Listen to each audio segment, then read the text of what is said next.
I stood under the overhang, looking at the three of them kneeling in the rain, feeling something I could not name. Upstairs, Jason stood at the window watching it all, his face twisted with something ugly. He had expected to see me get thrown out today. Instead, he was watching the whole family kneel in the rain, begging me to stay. What in the world was happening? I tightened my grip on the suitcase. Looking at the three of them in the rain, I finally spoke up. "What do you know?" Dad flinched and looked up, his eyes full of panic, and in that moment I knew for sure. They knew something I did not, and whatever it was, it had to do with my life. In the end, I stayed not because I went soft, but because I needed to find out what they were hiding. Over the next few days, the whole family treated me ridiculously well. Dad drove me to work personally every morning, Mom cooked something new for me every day, and Stephanie stayed glued to my side. She even waited outside the door when I used the bathroom. This suffocating level of attention made me deeply uncomfortable. Meanwhile, Jason had been completely shut out. He was moved to the side wing, into a dark, damp room that used to be for the staff. There was no longer a seat for him at the dinner table. His office at the company had been taken back. Every project stripped from him, from Golden Boy to Invisible. All in just a few days. I figured Jason would lay low after that. But that afternoon, while I was going through files for the overseas project in my office, I caught a voice out in the hallway. It was Jason. "Mr. Lee, I can get you the Shaw Industries overseas project proposal." Jason kept his voice low. "I want 30% of the deal, plus 5% equity in your firm." I stopped what I was doing and slipped quietly to the doorway. "Do not worry. Ethan Shaw is a complete joke. He has no idea how these projects work.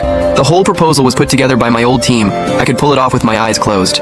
Jason laughed coldly. "You take the proposal and go bid against them. Shaw will lose, and once they lose this project, those old fools in the Shaw family will definitely pin everything on Ethan." Jason's voice was pure poison. "I am going to destroy his reputation and make the whole Shaw family see who actually has what it takes." I clenched my fist. This was exactly what happened in my past life. Jason had stolen the proposal, sold it to a competitor, then framed me for it. I got sent to prison and the Shaws lost the project. Hundreds of millions gone and they never recovered. So history was about to repeat itself. I was about to storm out. When my phone suddenly buzzed, it was a message from Dad. "Do not do anything rash. Everything is under control." I froze.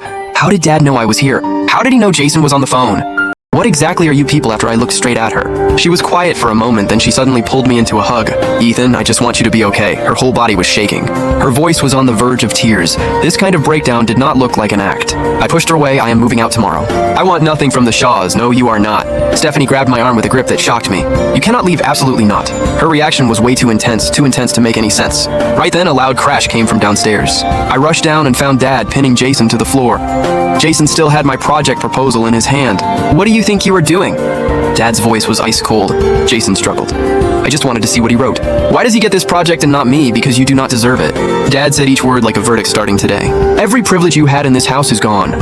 Jason slumped on the floor, glaring at me with pure venom, and in that moment it clicked. This was not a performance for my benefit. They were genuinely going after Jason. But why the next morning?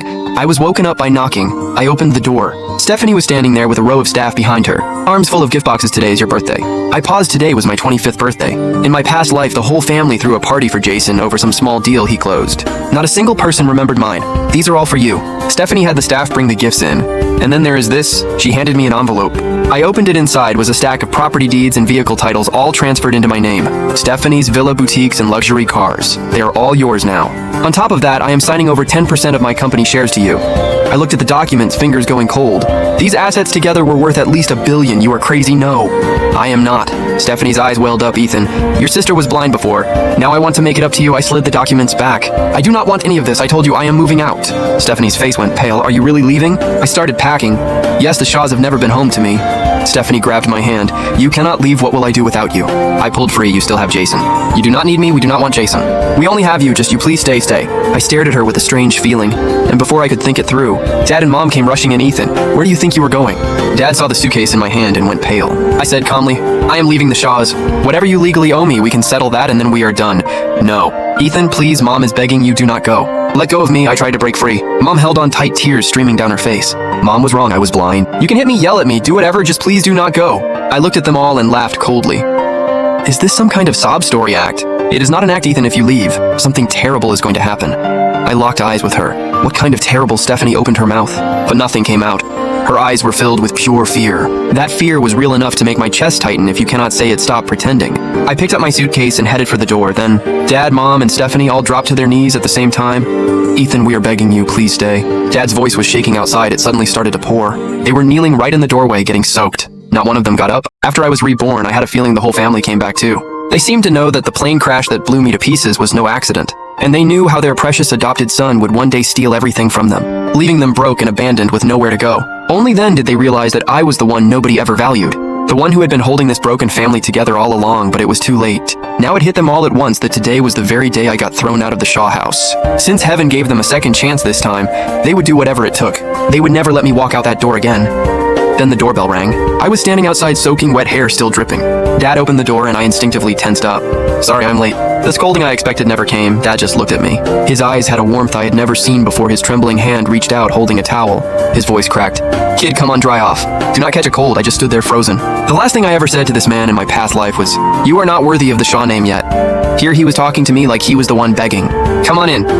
Dad pulled me toward the dining room. He actually sat me down at the head of the table. That spot always belonged to Jason. The second I sat down, Jason came walking downstairs. His face went dark the moment he saw me. Ethan, you got the carpet all wet. That is a $3 million Persian import. His voice dripped with attitude. He was waiting for Dad to blow up and kick me out, but the next second, a loud slap landed across Jason's face, and it came from my sister Stephanie.